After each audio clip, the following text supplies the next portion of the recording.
நம்முடைய நேரம் என்பது கையில் அள்ளிய நீர் மாதிரி போய்கிட்டே இருக்கும். எனக்கெல்லாம் இப்போ தான் போய் பிடெக்கில் அட்மிஷன் போட்டு எங்கள் அம்மாவோட உட்காந்த மாதிரி இருக்குது. எங்கள் அம்மா பக்கத்துலேயே கொஞ்ச நேரம் உட்காந்துருந்தாங்க. ஏன்னா அவங்களுக்கு பயம், எல்லாமே பாய்ஸாக இருக்கேடி, என்னடி செய்வேன். கொஞ்ச நேரம் எனக்கு ஆறுதல்லாம் சொல்லிட்டு போனாங்க. அந்த நாள் நேற்றைய நாள் மாதிரி இருக்கிறது. காலம் எப்படி ஓடிவிட்டது பார்த்தீங்களா? அப்படித்தான் உங்களுக்கும். கண்ணு மூடி கண்ணு திறக்கிறதுக்குள்ளே முடிச்சிருவீங்க. இந்த நாள் திரும்பி வராது, இந்த காலம் திரும்பி வராது. ஆனால் இந்த காலத்தை நம்ம எப்படிலாம் வேஸ்ட் பண்ணுறோன்றீங்கல்ல. உங்களில் யார் ஒருவரை எழுப்பி நான் கேட்டது, என்னையே கூட இன்க்ளூடிங் மை செல்ஃப், நம்ம யாரை கேள்வி கேட்டாலும் எப்படி போயிட்டுறோம், ஐயோ ஒரே பிஸிப்பா, ஒன்றுத்துக்குமே டைம் இல்லை. இதை சொல்லாதவர்கள் யாரும் இருக்க முடியாது. எல்கேஜி படிக்கிற குழந்தை எழுந்த உடனே சொல்லுது, ரொம்ப பிஸியாக இருக்கேங்க. இப்போ தான் எந்திரிச்சிருக்குது, ரொம்ப பிஸி. ஏன்னா சோட்டா பீம் பார்க்க டைம் ஆகிடுச்சு, அதுக்கு ரொம்ப பிஸியாக இருக்குது. எதை கற்றுட்ருக்கோமோ இல்லையோ பிஸியாக இருக்கோன்னு சொல்ல கற்றுக்கிட்டோம். எல்லாரும் சொல்கிறோம். நம்ம உண்மையிலேயே பிஸியாக இருக்கோமான்னு நம்ம கேட்டுக்கணும். உண்மையிலேயே பிஸியாக இருக்கோமா? மற்றவர்கள் நம்ம பார்க்கணும், ஒரு இம்ப்ரெஷன் வரணுன்றதுக்காக சில விஷயங்களை செய்கிற பருவம் உங்களுடைய பருவம். அது ரொம்ப அழகானது, அது தப்பாக நான் சொல்லலை. ஆனால் there must be an end to this. மாணவர்கள் சில பேர் இந்த வீட்டில் காயலாங்கடைக்கு போகிறதுக்குன்னு ஓரமாக இரும்பெல்லாம் வச்சுருப்போம், பார்த்துருக்கீங்களா? எல்லா வீட்லேயும் இருக்கும். ஒரு பயனும் கிடையாது. அதாவது கவுண்டமணி யூஸ் பண்ண கார் மாதிரி அது. அதனுடைய ஒரே உபயோகம் பேரிச்சம்பழ கடைக்கு போடுறது தான். அதை உருக்கி கையில் வளையம் போட்டிருப்போம், பார்த்துருக்கீங்களா? கேட்டால் அதான் கெத்து. நடந்து போயிட்டுருக்கிற போது கீழே ஒரு குப்பை இருக்குன்னா குனிஞ்சு அதை குப்பை தொட்டியில் போட்டால் அது சாதாரணமான பிஹேவியர். அதை காலாலேயே ஒரு விட்டு அது அப்படியே ராக்கெட் மாதிரி உள்ளே போய் விழுந்தா அதுதான் கெத்து. நம்ம உதைக்கிற போது நம்ம கிரகம் அது சரியாக விழாமல் பக்கத்தில் விழுந்துடும். அப்படி விழுந்தாலும் அதே நடையில் போகிறது மரண கெத்து.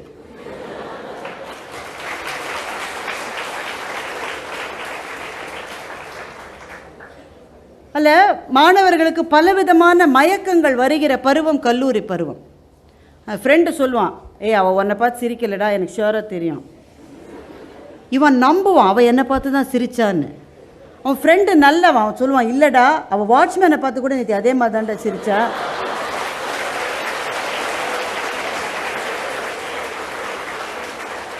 ஒருத்தன் அட்வைஸ் பண்ணுறானே கேட்க முடியாது. அதே மாதிரியே இருப்பான். கடைசியில் அந்த பிள்ளை எல்லாத்தையும் முடிச்சுட்டு கான்வெகேஷன் சர்டிஃபிகேட்டுக்கு அப்ளை பண்ண நின்றுட்டுருக்கோம், இவன் அரியருக்கு அப்ளிகேஷனுக்காக நின்றுட்டுருப்பான். காதல் என்பது ஒரு அபூர்வ ரசாயனம். காதல் என்பது ஒரு அபூர்வ ரசாயனம். தேவதைகளுக்கு பாஸ் மார்க்கும் தேவதாசுகளுக்கு டாஸ்மார்க்கும் கொடுத்து விடுகின்ற ரசாயனம்.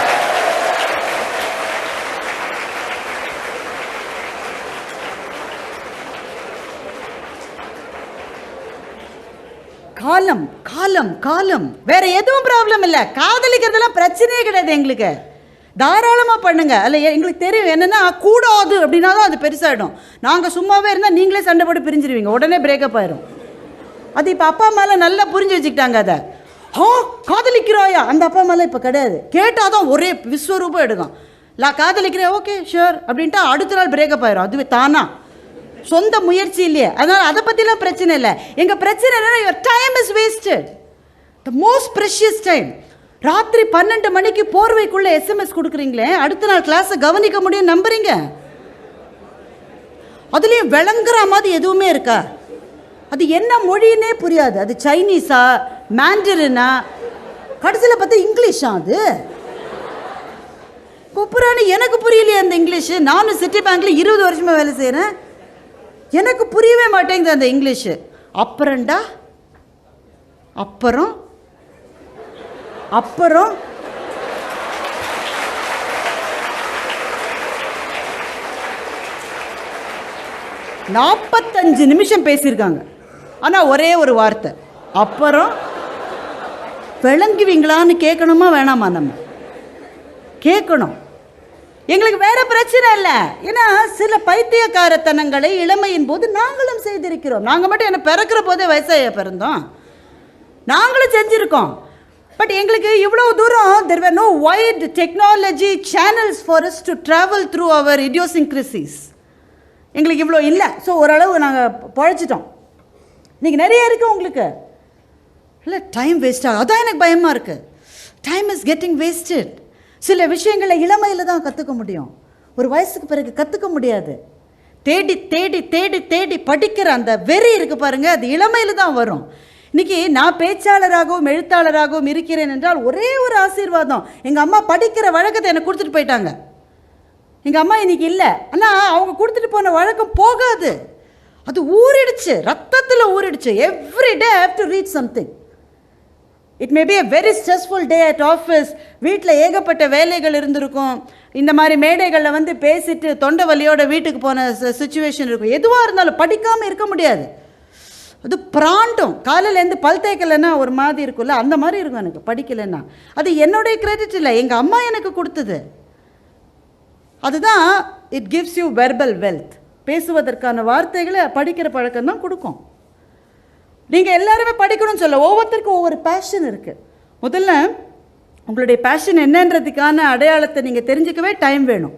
அந்த டயத்தை இப்படி வேஸ்ட் பண்ணிட்டோன்னா அதுதான் எனக்கு பயமாக இருக்குது. மாணவர்களை மாத்திரம் சொல்லிவிட்டு உங்களை விட்டுட்டானா அவங்கள கோச்சிப்பாங்க. நீங்கள் என்ன சொல்கிறீங்க, நாங்கள்லாம் வீட்டில் துணி வளர்த்திட்டு தான் நான் காலேஜுக்கு போகணும், அப்படி தான் அதெல்லாம் முடியாதுன்னு சொல்ல முடியாது. துணி வளர்த்திட்டு தான் போகணும். உங்கள் அம்மா உங்கள்கிட்டலாம், ஏம்மா இன்றைக்கி வேலைக்காரம்மா வரலம்மா, கொஞ்சம் பாத்திரம் விளக்கி கொடுத்துட்டு போனால் நீங்களாம் என்ன சொல்லுவீங்க? நாங்கள்லாம் பல்லு விளக்குறதே ஜாஸ்தி, பாத்திரம்லாம் விளக்க முடியாது. இல்லை, ஃப்ரெண்ட்ஸுக்குள்ளே இருக்கிற சண்டை, பெண்கள் பெரும்பாலான நேரத்தை செலவழிப்பது ஃப்ரெண்ட்ஸுக்குள்ளே இருக்கிற சண்டையை விலக்கி விடுறதுக்கு தான். அவள் என்ன சொன்னா தெரியுமான்னு 35 நிமிஷம் பேசுது, எனக்கு பக்கு பக்குங்குது. ஐயோ 3 கணக்கு போட்டிருக்கலாமே அந்த நேரத்தில். கடைசியில் பார்த்தா ஒன்றுமே இல்லை. இனிமேல் I will not talk to her, அவள்கிட்ட சொல்லிட்டேன்னு நீ. அவள்கிட்ட பேசவே மாட்டேன். அடுத்த நாள் மூஞ்சி திருப்பிட்டு இருக்கோம், 3ஆவது நாள் கூடி கூடி சிரிக்குது எல்லாம். இப்போ 3 நாள் வேஸ்ட்டாக போச்சே இல்லையா? நீ முதல்லையும் கூடி கூடி சிரிச்சுருந்தா 3 நாள் கழித்து கூடி கூடி சிரிக்கிற. நடுவில் 3 நாள் என்ன பண்ண, எதுக்கு அழுது நீ? அது ஒரு பித்து பிடித்த நிலையில் வந்துடும். அதே மாதிரி மிக அதிகமாக மேக்கப்புக்கான செலவு.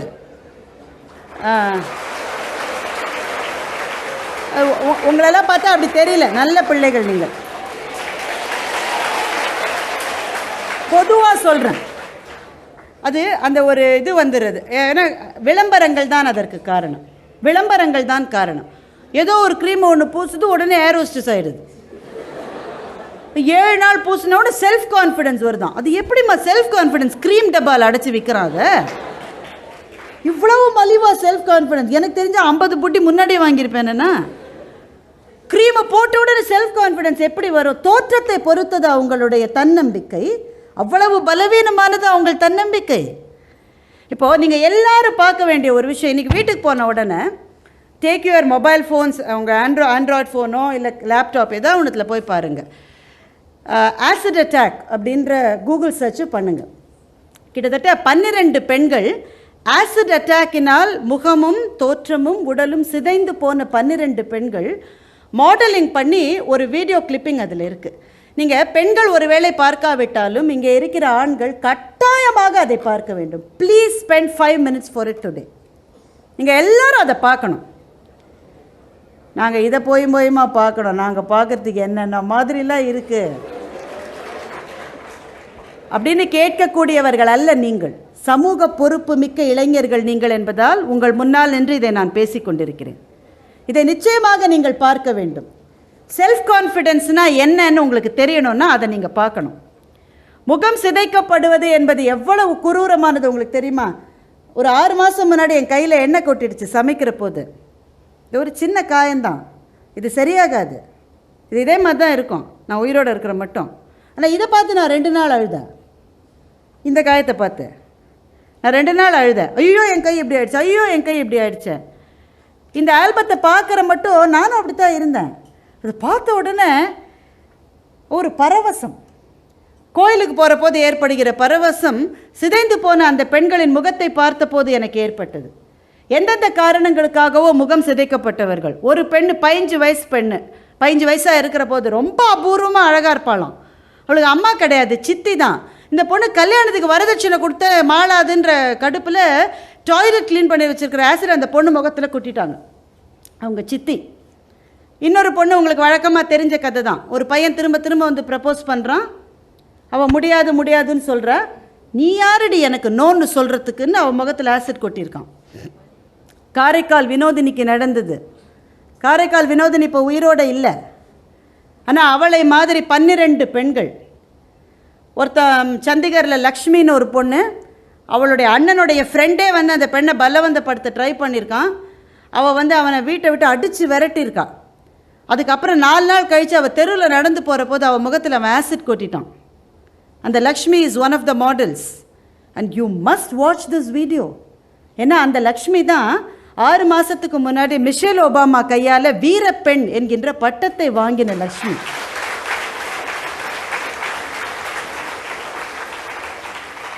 நீங்கள் எல்லாரும் அதை பார்க்கணுன்னு நான் ஏன் அவ்வளோ பர்டிகுலராக சொல்கிறேன்னா, செல்ஃப் கான்ஃபிடென்ஸ் என்பது நம் முகத்தை கண்ணாடியால் பார்த்து நமக்கு வருவது அல்ல, நம்முடைய அகம் எப்படி இருக்கிறது என்பதை பொறுத்தது. அது என்னுடைய கான்ஃபிடென்ஸ் என்பதற்கு ஒரே ஒரு மெஷரிங் ஸ்கேல் தான் இருக்குது.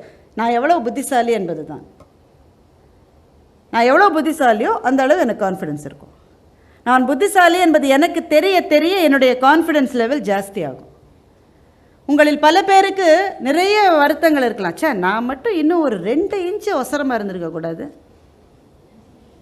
கொஞ்சம் ஃபேராக இருந்திருக்கலாம். எங்கள் அம்மாவுடைய மூக்கு எனக்கு வந்திருக்கு சகிக்காமல். முடிய பாரு, தோளுக்கு கீழே இறங்க மாட்டேங்குது. நான் இப்போல்லாம் எனக்கு முன்னாடி ஸ்கூட்டர் ஓட்டிகிட்டு ஒரு பொண்ணு போயிட்டு இருந்தேன். அப்பா என்ன முடி அப்படின்னு நான் ஓவர்டேக் பண்ணால் பொண்ணு இல்லை பையன். அது ஒரு வளைய வேற போட்டிருக்கான். நமக்கெல்லாம் வளர மாட்டேங்குது. என்ன தேய்ச்சாலும் இதெல்லாமா நிறைய வருத்தம் இருக்கும். இன்னும் கொஞ்சம் ஒல்லியாக இருந்திருக்கலாம், இன்னும் கொஞ்சம் சிவப்பாக இருந்திருக்கலாம், இல்லை இன்னும் கொஞ்சம் ஃபேஷனபிளாக தெரியலாம். என்ன பண்ணாலுமே நான் வந்து இந்த எண்ணெய் வடிகிற முகத்தோடையே இருக்கிற மாதிரி இருக்குது. இந்த மாதிரி கவலைகள் வருத்தங்கள் இருக்கா? இருக்கும். இல்லாமல் இந்த வயசை தாண்ட முடியாது.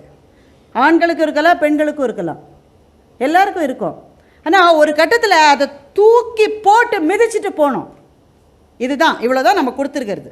இது குட் பேட் அக்லின்றதுக்கு முடிவு செய்யறதுக்கு நான் யாரும் கிடையாது. இதுதான் அழகு. என்னை பார்த்தா எனக்கு ரொம்ப அழகாக இருக்குது, எனக்கு பிடிச்சிருக்கு, எனக்கு ரொம்ப பிடிச்சிருக்கு.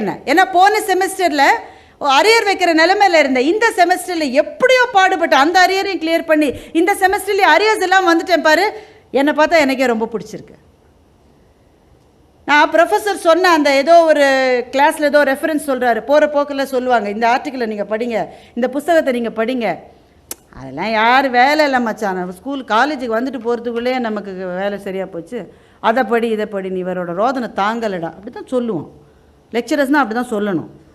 ஆனால் யாராவது உங்களில் ஒருத்தர் அவர் ஏதோ ஒன்று சொன்னார்ல்ல அப்படின்னு சொல்லி அந்த புத்தகத்தை போய் தேடி பிடிச்சி அந்த ஆர்டிக்கிளை பார்த்து அடுத்த நாள் கிளாஸில், சார் நீங்கள் சொன்ன அந்த ஆர்டிக்கிள் இப்படி இருக்குது சார் அப்படின்னு ஒரு 5 நிமிஷம், if you engage yourself in an intellectual discussion with your faculty, how do you feel at the end of that class? You feel great. கிளாஸில் 50 இருக்குது, நீ தான் படிச்சுட்டு வந்த பாரு, அவள் படிச்சுட்டு வந்திருக்கா பாரு, நீங்களும் செய்யுங்க அதை அப்படின்னு லெக்சரர் சொல்லிட்டார்னு வைங்க. பெரும்பாலும் லெக்சரர் சொல்ல மாட்டாங்க, சொல்லிட்டார்னு வைங்க. எப்படி இருக்கும்? இன்றைக்கி அவர் சொன்னதை கிளாஸில் போய் அவர் சொன்னதை நாளைக்கு படிச்சுட்டு வரணும்னு தோணுமா தோணாதா உங்களுக்கு? That is the taste of success. That is the taste of success. வாழ்க்கையில் எதுக்காக நம்ம எல்லாரும் பாடுபடுறோம்? We want to stay ahead of others, இல்லை? அதுக்கு தான் பாடுபடுறோம். சின்ன சின்ன சின்ன சின்ன விஷயங்களில் கூட மற்றவர்களோட முந்தி இருக்கணும். ஆனால் நம்முடைய கவனம் அக்கறை எல்லாம் எதில் போயிடுச்சுன்னா, மற்றவர்களோட அழகான தோற்றம், மற்றவர்களோட கெத்தான நடவடிக்கை, மற்றவர்களோட நிறைய ஃபேஸ்புக் லைக்ஸு, மற்றவர்களோட நிறைய ஃப்ரெண்ட்ஸு, இதுதான் நமக்கு முக்கியத்துவத்தை கொடுக்கிற காரணிகள் என்று நாம் முடிவு செய்து விட்டோம். அல்ல, இதெல்லாம் ரொம்ப தற்காலிகமானது. 1 வருஷம் 2 வருஷம் 3 வருஷம் இருக்கக்கூடியது. அதற்கு பிறகு உங்களை தனிமைப்படுத்தக்கூடியது, உங்களை உயர்த்தக்கூடியது இந்த கல்லூரி நாட்களிலே எவ்வளவு எக்ஸ்ட்ரா ரீடிங் நீங்கள் பண்ணீங்கன்ற ஒரு விஷயம்தான் உங்களை தனியே நிறுத்தப் போகிறது. எக்ஸ்ட்ராவாக படிக்கல, டைமே இல்லை மேடம், அசைன்மெண்ட் முடிக்கவே டைம் இல்லை. உண்மையா? அது உண்மையா? கண்ணை மூடிட்டு நாமே ஒரு தடவை கேட்கலாம், உண்மையிலேயே எனக்கு நேரம் இல்லையா? ஒரு நாளின் 15 நிமிஷங்களை உங்களுக்காக உங்களால் ஒதுக்க முடியாதா? 15 நிமிஷம். உங்களில் எத்தனை பேர் விடாப்பிடியாக தீவிரமாக அன்றைய செய்தித்தாளை முதல் பேஜிலேருந்து கடைசி பேஜ் மட்டும் படிக்கிறீங்க? விடாப்பிடியா. Very good. Tamil paper, English paper, எதை வேணாம் படித்தே ஆகணும். ஏன் படித்தே ஆகணும்? நாளைக்கு நீங்கள் இன்டர்வியூஸ்க்கு வர்ற போது உங்களை பார்த்து நாங்கள் என்ன கேள்விகளை கேட்பது? 10 பேர் வரீங்க, எல்லாரும் ஒரே ஃபேக்கல்ட்டியிலேருந்து, கெமிக்கல் இன்ஜினியரிங் வச்சுக்கோங்க, 10 கெமிக்கல் இன்ஜினியர்ஸ் வரீங்க. நாங்கள் என்னத்தை கேட்போம்? நான் கெமிக்கல் இன்ஜினியர்ன்றதுனால ஹீட் ட்ரான்ஸ்ஃபர்லேருந்து 2 கேள்வி கேட்கலாம். என் கூட இருக்கிறவங்க 2 பேர் என்ன கேட்பாங்க? நாங்கள் பார்ப்பது ஒரே ஒரு விஷயத்தை தான். Do you have the confidence? Do you have the attitude? இது 2 தான். Do you have the knowledge என்பது 3வது கேள்வி தான். That's only the 3rd question. நீ என்ன ப்ராஜெக்ட் பண்ணிட்டு வந்திருக்க, அதை பற்றி ஒரு 10 நிமிஷம் சொல்லு. அவனே தான் ப்ராஜெக்டை பண்ணியிருக்கான். ஒருவேளை அவனே பண்ணியிருக்கலாம், இல்லாட்ட ப்ராஜெக்ட் எல்லாம் பண்ணி விற்கிறாங்களாமே. இப்போ எவ்வளோலாம் டைப்பாக நம்ம ஊரில் ஏமாத்துறாங்க இல்லை? உன் ப்ராஜெக்டை பற்றியே நீ பேச முடியாத நிலைமைக்கு ஒருத்தன் உன்னை தள்ளியிருக்கான்னா நீ எவன்கிட்ட ப்ராஜெக்ட் வாங்கினியோ அவன் தான் அது. காசு கொடுத்து ப்ராஜெக்டை வாங்கிடலாம், ஆனால் இன்டர்வியூவில் 10 நிமிஷத்துக்கு எந்த காசை கொடுத்து யார்கிட்ட வாங்க போகிறீங்க? உங்கள் ப்ராஜெக்டை பற்றி நீங்கள் தான் பேசணும். 2 லைன் சொன்ன உடனே தெரிஞ்சிடும் ப்ராஜெக்டை நீ பண்ணியா காசு கொடுத்து வாங்கினியான்னு. 2 லைன் சொன்னோன்னே எங்களுக்கு தெரிஞ்சிடும். Tell me about your project. சரி வேண்டாம். ஒரு பொண்ணு வரா, பிஎஸ்சி ஃபிசிக்ஸு, நடுங்கிக்கிட்டே வரா. என்னம்மா mark? 97% madam. Very good. What is Newton second law of motion?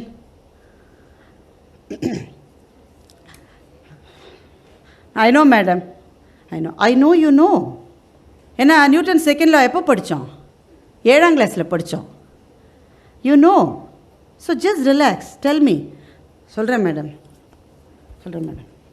சரி, கொஞ்ச நேரம் வெளியில் உட்காருமா, ஒரு 5 நிமிஷம் ரிலாக்ஸ் பண்ணு, நான் அப்புறம் கூப்பிட்றேன். ஓகே. அடுத்து ஒரு பையன் வரான், சண்டிகர் யூனிவர்சிட்டியில் படிச்சுட்டு வந்திருக்கான். 46%. ஒரு கேள்வி கூட பதில் தெரியல. ஆனால் பதில் தெரியலன்றதை என்ன கான்ஃபிடென்ட்டாக சொல்கிறான்றீங்க. என்ன confidence?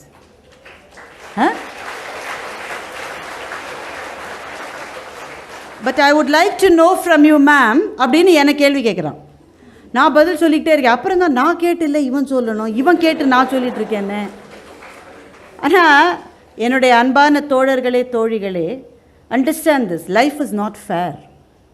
If you are expecting any fairness out of life after you move away from this campus, you will be disappointed gravely. Fairness என்பது கல்லூரியின் 4 சுவர்களுக்குள் முடிந்துவிடும். நல்லா படித்தா நிறைய மார்க்கு, கம்மியாக படித்தா கம்மி மார்க்கு. இந்த மாதிரி ஃபேர்னஸ்லாம் கல்லூரிக்கு வெளியில் கிடையாது. It's not a fair world. எங்கள் நிர்வாகம் முடிவு செய்கிறது, நல்லா மார்க் வாங்கியிருக்கிற அந்த மாணவியை விட எந்த சூழ்நிலையையும் சமாளிக்கக்கூடிய இந்த பையன் நிர்வாகத்துக்கு தேவை என்று எங்களுடைய நிர்வாகம் முடிவு செய்கிறது. நான் என்ன செய்ய முடியும்? அன்றைக்கி ராத்திரி போய் அந்த பொண்ணுக்காக நான் அழுதேன். 97% ஃபிசிக்ஸில் வாங்கணும்னா சாதாரணமா? எவ்வளோ ராத்திரி படிச்சிருக்கோம், எவ்வளோ கஷ்டப்பட்டிருக்கோம். It's not fair. But this world is not fair. இந்த உலகத்தில் புத்திசாலிகளாக இருக்க வேண்டும். 2வது, இந்த உலகத்துக்கு என்ன தேவையோ அந்த சாதுரியத்தோடு நீங்கள் இருக்க வேண்டும். நேர்மை தவறு இருக்க சொல்லவில்லை, சாதுரியத்தோடு இருக்க சொல்லுகிறேன். இந்த உலகத்தில் இன்றைக்கு தேவை the way you are presenting yourself, your confidence levels that you are able to exhibit. ரொம்ப முக்கியம். ஏதாவது ஒரு மொழியில் நல்லா பேச கற்றுக்குங்க. இங்கிலீஷ் வருது கஷ்டமாக இருந்தால் விட்டுருங்க, அது தானாக வந்து சேர்ந்துக்கும் பின்னாடி. ஒரு மொழியில் தைரியமாக பேச கற்றுக்குங்க. ஒரு மொழியில் நன்றாக பேச தெரிந்தவர்களுக்கு பல மொழி ஆற்றல் தானே வந்து சேரும். எந்த மொழியிலையுமே நமக்கு 4 வார்த்தை சேர்ந்தாப்புல எழுத தெரியாது மச்சான்ட்டிங்கன்னா, I am sorry to say this, communication abilities இல்லாதவர்கள் எந்த துறையிலும் மேலே வர முடியாது. 2 விஷயம்.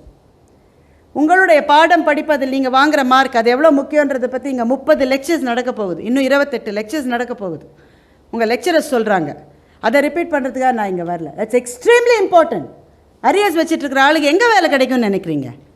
எல்லா அரியரையும் 4வது வருஷத்தை கிளியர் பண்ணது கதாநாயகனாக இருந்தால் வேலை கிடைக்கும், உங்களுக்கு வேலை கிடைக்காது. அப்பப்போ முடிக்கணும், ரொம்ப முக்கியம். அட்டெண்டன்ஸ் ரொம்ப முக்கியம். இதெல்லாம் ஹைஜீன் ஃபேக்டர்ஸ். அதனால் நான் அதை பற்றி பேச போகிறதில்ல. அதை தாண்டி அடுத்த கட்டம் உங்களுக்கு தேவை கான்ஃபிடென்ஸ், பலதுறை அறிவு, எதை பற்றியும் 5 நிமிஷமாவது பேச முடியக்கூடிய அடிப்படை அறிவு. இந்த 3ம் தான் வாழ்க்கையில் வெற்றி படிகளுக்கு உங்களை அழைத்து செல்லும். உங்களுக்கு இருக்கான்னு நீங்களே கேட்டுக்குங்க. ஃப்ரெண்ட்ஸோடு கேட்காதீங்க, தனியாக போங்க. Spend 5 minutes for your self. கண்ணை முடிக்குங்க, 3 கேள்வி கேட்டுக்குங்க. எனக்கு கான்ஃபிடென்ஸ் இருக்கா? இல்லை. எதில் கான்ஃபிடென்ஸ் இல்லை? கிளாஸில் டவுட் வந்தால் எழுந்து கேட்குற கான்ஃபிடென்ஸ் இல்லை. தனியாக ஒரு பேப்பர் ப்ரெசென்ட் பண்ணக்கூடிய கான்ஃபிடென்ஸ் இல்லை. ஒரு பிரச்சனைன்னு வரும்போது அதை நேராக நின்று ஃபேஸ் பண்ணுற கான்ஃபிடென்ஸ் இல்லை. உடனே ஃப்ரெண்டோட தோளுக்கு பின்னாடி போய் நிற்கிற மாதிரி இருக்குது. Self assessment. இந்த கேள்விக்கு சரியான பதில் தப்பான பதில் கிடையாது. ஆனால் உங்களுக்கு பொருத்தமான பதில் ஒவ்வொருத்தருக்கும் ஒரு பதில் இருக்கும். முதல் கேள்வி. ரெண்டாவது கேள்வி, என் பாடத்தை தாண்டி எனக்கு இந்த உலகத்தை பற்றி எவ்வளோ தெரியும்? இன்றைக்கி காஷ்மீரில் என்ன நடக்குதுன்னு எவ்வளோ பேருக்கு தெரியும்? சிரியாவில் என்ன நடந்துட்டுருக்குன்னு எவ்வளோ பேருக்கு தெரியும்? நோபல் பரிசுக்காக ஒரு தமிழ் பெண்ணினுடைய பெயர் அடிபடுகிறது என்ற தகவல் நம்மில் எத்தனை பேருக்கு தெரியும்? ஒரு தமிழ் பெண்ணின் பெயர் நோபல் பரிசு, ஃபிசிக்ஸுக்கான நோபல் பரிசுக்காக அடிபட்டு கொண்டிருக்கிறது என்ற தகவல் நம்மில் எத்தனை பேருக்கு தெரியும்? இந்த தகவல்லாம் எனக்கு தெரிஞ்சிருக்கிறதுனால நான் என்ன இயல்பிலேயே புத்திசாலியா? இல்லை. எனக்கு எவ்வளவு வேலைகள் கழுத்தை நெரித்தாலும் அன்றைய செய்தித்தாளை நான் படிக்காமல் இருக்கவே மாட்டேன். If I don't do that, I feel left behind. இந்த உலகம், இந்த சமூகம் என்ன நடக்கிறது, உங்கள் ஃபீல்டில் என்னென்ன நடந்துட்டு இன்றைக்கி லேட்டஸ்ட் என்ன? நீங்கள் சிவில் இன்ஜினியரா? இன்றைக்கி உங்கள் ஃபீல்டில் லேட்டஸ்ட் என்ன? இந்த நாலேஜுக்கு ஒரு நாளைக்கு 15 நிமிஷம் நம்மளால் ஸ்பெண்ட் பண்ண முடியுமா? முடியாது. பண்ணியே ஆகணும். இந்த நீங்கள் செய்யலைன்னா உலகம் உங்களை விட்டு போய்விடும். 4 வருஷம் முடித்த பிறகு பிளேஸ்மெண்ட்டே சரியில்லடா மச்சான், பிபிஓ ஒன்றத்தில் தான் 10,000 ரூபாய் தரேன்றான் என்று நீங்கள் ஒருவேளை சொல்லக்கூடிய நிலைமை வந்தால் அதற்கு காரணம் நீங்கள் தானே தவிர உங்களை தவிர வேறு யாரும் அல்ல. தீதும் நன்றும் பிறர் தர வாரா என்று தமிழ் இலக்கியம் சொல்லிக் கொடுத்தது. கிளாஸில் உட்காத்தி வச்சு இந்த கணக்கை போடு, இப்படி போடு, இதுதான் அடுத்த ஸ்டெப்பு என்று கைப்பிடித்து சொல்லக்கூடிய டீச்சர்ஸ் ஸ்கூலோடு முடிஞ்சிட்டாங்க. கல்லூரியில் நிர்வாகம் வழிகாட்டும், ஆசிரியர்கள் இந்த பார் அதுதான் பாதைன்னு சொல்லுவாங்க. ஆனால் நீ தான் நடந்து போகணும். உங்களுக்காக யாரும் நடக்க மாட்டார்கள் நண்பர்களே, யாரும் நடக்க மாட்டார்கள். கூடவே வந்த ஃப்ரெண்டு தான் பிளேஸ்மெண்ட்டில் வேலை கிடச்சுன்னா 2 நாள் சொல்லாமல் இருப்பான். 3ஆவது நாள் மச்சா கிடச்சிருச்சுடா, உன்ட்ட எப்படி சொல்கிறதுன்னு யோசிச்சுட்டு இருந்தேன், நான் அடுத்த வாரம் ஜாயின் பண்ணேன்டா. அவன் ஜாயின் பண்ணிட்ட அப்புறம் என்ன நடக்கும்னு நீங்கள் நினைக்கிறீங்க? முதல் நாள் மாத்திரம் முதல் வாரம் ஒவ்வொரு நாளும் எஸ்எம்எஸ் வரும். 1 மாதம் கழிச்சு பார்க்கலாமாடா, சினிமா போகலாமாடா. 1 வருஷம் கழித்து உங்களோடு பேசுவதற்கு அவனுக்கு நேரமே இருக்காது. இதுதான் யதார்த்தம், இதுதான் நிதர்சனம். நீங்கள் இன்னும் கல்லூரி நாளை நினச்சிக்கிட்டு அந்த ஃப்ரெண்ட்ஷிப்பை நினச்சிக்கிட்டு அன்னி மாதிரியே இப்போவும் தினம் மீட் பண்ணலாண்டா மச்சான், அதெல்லாம் நடக்காது சகோதரா, நடக்காது. நீ மாத்திரம்தான் பொறுப்பு உன்னுடைய வாழ்க்கைக்கு. என்ன செய்யணும்? Build your confidence. நிறைய இங்கிலீஷில் பேச பயமாக இருக்கா? நிறைய கிளாஸில் பேசுங்க, தப்பாக பேசுங்க, எல்லோரும் சிரிப்பாங்க, அவமானப்படுங்க. ரொம்ப நல்லது அது. நான் அவமானப்பட்டதுனால தான் மேடை பேச்சாளர் ஆனேன். அவமானம் ரொம்ப நல்ல விஷயம். அவமானப்பட ஆத்திரம் வரும், வேகம் வரும், செஞ்சு காட்டுறேன் பாருன்ற வெறி வரும். அது ரொம்ப நல்லது. 2வது, மற்ற விஷயங்களை தெரிந்து கொள்வதிலே அக்கறை. வகுப்பில் என்ன நடந்தாலும் புரியவில்லை என்றால் எழுந்து கேட்கிற தைரியம். இந்த 3 இருந்தால் நிச்சயமாக வாழ்க்கையின் வாசல்கள் உங்களுக்காக பிரம்மாண்டமாக திறந்திருக்கும். ஒன்று சொல்லிவிட்டு நான் முடிச்சுக்கிறேன். வாழ்க்கையில் எது போனாலும் திரும்ப வரும். காலேஜில் ஒரு பஸ்ஸு போயிடுச்சுன்னா அடுத்த பஸ்ஸு வரும், பதறாதீங்க. ஒரு காதல் போச்சுன்னா இன்னொரு காதல் வரும், பயப்படாதீங்க. இதெல்லாம் அபூர்வமானது. வாழ்க்கையிலேயே யாருக்கும் கிடைக்காததெல்லாம் ஒரு காதலும் கிடையாது உலகத்தில். ஒன்று போனால் இன்னொன்று வரும். It's okay, especially for boys. நான் உங்களுக்கு சொல்ல விரும்புவது, என்னுடைய தம்பிகள் மாதிரி உங்களை நினச்சி நான் சொல்ல விரும்புகிறது ஒரே ஒரு விஷயந்தான். நீங்கள் நினைக்கிற ஒரு பெண் ஒருவேளை உங்களை அலட்சியப்படுத்தி விட்டால் சந்தோஷப்படுங்கள். அவளுக்கு அதிர்ஷ்டம் இல்லைடா மச்சான், அவ்வளோதான், அவ்வளவுதான். அதை தாண்டி என்ன தவிர நீ யாருக்கும் கிடைக்கக்கூடாதுன்னு ஆசிட் புட்டியோட நீங்கள் கிளம்பினீங்கன்னு வைங்களேன், ஒரு பெண்ணின் வாழ்க்கையை மாத்திரம் நீங்கள் சிதைக்கவில்லை, உங்களுடைய வாழ்க்கையை முற்றிலுமாக சிதைத்துக் கொள்கிறீர்கள். எனக்கு கான்ஃபிடன்ஸ் தர மாதிரியே பேசுகிறாடா, இப்போ பார்த்தா இன்னொருத்தன்ட்ட பேசுகிறாடா, குட் ரிட்டர்ன்ஸ், நல்லது, சந்தோஷம். ஒன்று போனால் ஒன்று வரும். மறந்துடாதீங்க. வாழ்க்கையில் எது திரும்பி வராது தெரியுமா? இது எல்லாம் திரும்பி வரும். திரும்பி வராது ரெண்டே ரெண்டு விஷயம்தான். வாயிலிருந்து விழுந்து விட்ட வார்த்தை திரும்ப வராது. வாயிலிருந்து விழுந்து விட்ட வார்த்தை திரும்ப வராது. நான் கல்லூரியில் படிக்கிற போது எங்கள் அம்மாட்ட ரொம்ப அலட்சியமாக நடந்துப்பேன். நம்ம எல்லாருமே அப்படி தானே நடந்துக்கிறோம்ல. அம்மானா ஒரு அலட்சியம்தான். என்னம்மா பண்ணியிருக்கேன்? இட்லி சட்னி பண்ணியிருக்கேம்மா. வேண்டான்னு. வேண்டாம், எனக்கு பிடிக்காது. இட்லி பொடி தான் எனக்கு பிடிக்கும். உன்னை யார் சட்னி பண்ண சொன்னது? எனக்கு வேணாம். நம்ம எல்லோரும் பேசுகிறோம்ல, அம்மாட்ட இப்படி தான் பேசுவோம். எங்கள் அம்மா உடனேயே மிளகாவை வறுத்து இடித்து, இந்த அம்மா இந்த புத்தி உனக்கு முன்னாடியே வந்திருக்கலாம்ல அப்படின்னு நான் கேட்டிருக்கேன் எங்கள் அம்மாட்ட. இப்போது இங்கே நிறைய ஆசிரியைகள் பெண்கள் இருக்கீங்க, உங்களுக்கு தெரியும். நீங்கள் எல்லாரையும் கேட்டுக்கிட்டே இருப்பீங்க. நீங்கள் சாப்பிட்டீங்களா, நீங்கள் சாப்பிட்டீங்களா, கணவரை கேட்பீங்க, பிள்ளைகளை கேட்பீங்க, வீட்டில் வேலை செய்கிற அம்மாவை கேட்பீங்க. நீ சாப்பிட்டியான்னு உங்களை கேட்குறதுக்கு யாரும் கிடையாது, ஒருத்தர் கூட கிடையாது. அதுதான் இங்கே இருக்கிற பெண்களுக்கு நாளை நடக்கும். நீங்கள் குடும்பங்களை தாங்கி பிடிக்கிற போது நீ சாப்பிட்டியான்னு ஒரு ஃபோன் வந்ததுன்னா உங்கள் அம்மா பண்ணுறான்னு அர்த்தம். வேறு யாரும் கேட்க மாட்டாங்க. இன்றைக்கி எனக்கு ஆசையாக இருக்குது எங்கள் அம்மாவோட கையை பிடிச்சிக்கிட்டு, அம்மா நீங்கள் அப்படி சொல்லிட்டேம்மா காலேஜில் படிக்கிற போது, ரொம்ப சாரிம்மா, you mean so much to me, I love you so much சொல்லணும்னு ஆசையாக இருக்குது. முடியாது இனிமேல். எங்கள் அம்மா இல்லை. நான் எனக்கு கடவுள் கொடுத்துருக்கிற பணம், பதவி, புகழ், செல்வாக்கு எல்லாத்தையும் கொடுக்க தயாராக இருக்கேன். ஒரு 5 நிமிஷம் எங்கள் அம்மாவை திருப்பி கொடுத்தா எனக்கு போகிறோம். எல்லாத்தையும் கொடுக்குறேன். எங்கள் அம்மா வேணும். திரும்ப ஒரே ஒரு தடவை நன்றி சொல்லணும். முடியாது. இப்போ உங்கள் எல்லோரும் நீங்கள்லாம் கொடுத்து வச்சவங்க, இப்போ அதிர்ஷ்டசாலிகள். பக்கத்துலேயே அப்பா அம்மா இருக்காங்க. கையை கெட்டியமாக பிடிச்சிக்குங்க. முடிஞ்ச மட்டும் எப்போல்லாம் முடியுமோ அப்போல்லாம் தேங்க்யூன்னு சொல்லுங்கள் அம்மாட்ட.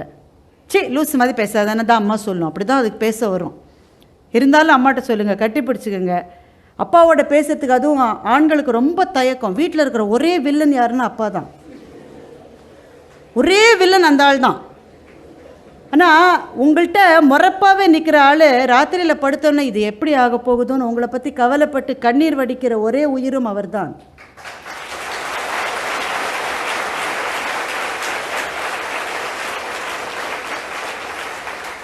ரொம்ப அதிர்ஷ்டசாலிகள். வாழ்க்கையினுடைய அவ்வளவு நல்ல பீரியடில் இருக்கீங்க. பக்கத்துலேயே ஆசிரியர்கள் இருக்காங்க, மென்டர்ஸ்.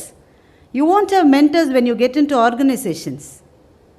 நீங்களே முட்டி மோதி தப்பு பண்ணி தப்புலேன்னு தெரிஞ்சுக்கணும். But you have mentors. டீச்சர்ஸை நல்லா கலாடா பண்ணுங்கள், பேர் வைங்க, ஜாலியாக இருங்க.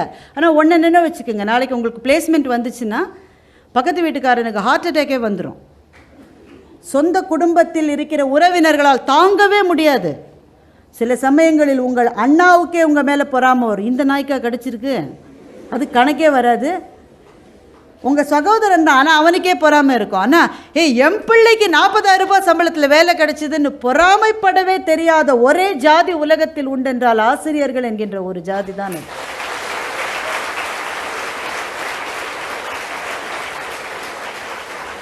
அவர்கள் வாங்குகிற சம்பளத்தை விட உங்களின் சம்பளம் பிரம்மாண்டமாக இருக்கிற நிலைமையிலும் உங்களை பார்த்து பெருமைப்படுகிற ஒரே மனசு அவர்களுக்கு மாத்திரம்தான் இருக்கும். அவங்கள பற்றி என்னவும் பேசுங்க, ஜாலியாக இருங்க, ஆனால் வார்த்தைகளில் நிதானம். ஏனென்றால் வாழ்க்கையில் எதுவும் திரும்ப வரும், வாயிலிருந்து நழுவி விட்ட வார்த்தை திரும்ப வராது. அதே மாதிரி தான் நீங்கள் நழுவ விட்டு விட்ட சந்தர்ப்பங்கள் இனிமேல் கிடைக்காது. கல்லூரி படிப்பு என்பது ஒரு சந்தர்ப்பம். இந்தியாவிலே இருக்கிற லட்சக்கணக்கான இளைஞர்களுக்கு கிடைக்காத சந்தர்ப்பம் உங்களுக்கு கிடைத்திருக்கிறது. இந்த கல்லூரியில் எவ்வளோ ஃபீஸ் கட்டணுமோ அவ்வளோ ஃபீஸை கட்டி இங்கே சேர்த்துருக்கிற பெற்றோர்கள் உங்களுக்கு இருக்கிறார்கள். நல்ல இன்ஃப்ராஸ்ட்ரக்சர் தருகிற கல்லூரி இருக்கிறது. சிலபஸை முடித்தோமா போனோமோன்னு இல்லாமல் இது என்ன சார் ஒவ்வொருத்தரையாக வந்து பேச சொல்லி என்று நினைக்காமல் உங்களுக்காக ஒரு வருஷத்துலேயே முதல் வருஷத்துக்குள்ளேயே 30 லெக்சர்ஸை அரேஞ்ச் பண்ணோன்னு நினைக்கிற தீர்க்க சிந்தனை உள்ள ஒரு நிர்வாகம் உங்களுக்கு கிடைத்திருக்கிறது. இதெல்லாம் தான் சந்தர்ப்பம். It's up to you to take it or leave it. யாராவது வந்து பேசிட்டு போவாங்கடா மச்சான், நமக்கு என்னடா சாயங்காலம் டிக்கெட் புக் பண்ணோமா போனோமான்னு இல்லாமல் அப்படியே இருக்கலாம். That's your choice, that's your choice. Library இருக்குது, படிக்கலாம், படிக்காமலே இருக்கலாம். யார் வந்து கேட்க முடியும் உங்களை? It's your choice. ஆனால் நழுவ விட்டுட்டிங்கன்னா நாளைக்கு இந்த சந்தர்ப்பம் கிடைக்காது. கல்லூரியிலேருந்து வெளியில் போயாச்சுன்னா உள்ளே வர முடியாது. இந்த மாதிரி லெக்சருக்கு யாராவது கூட்டிகிட்டு வந்தால் தான் உண்டு, இல்லாட்டா வாட்ச்மேன் உங்களை வெளியிலே தான் நிறுத்தி வைப்போம்.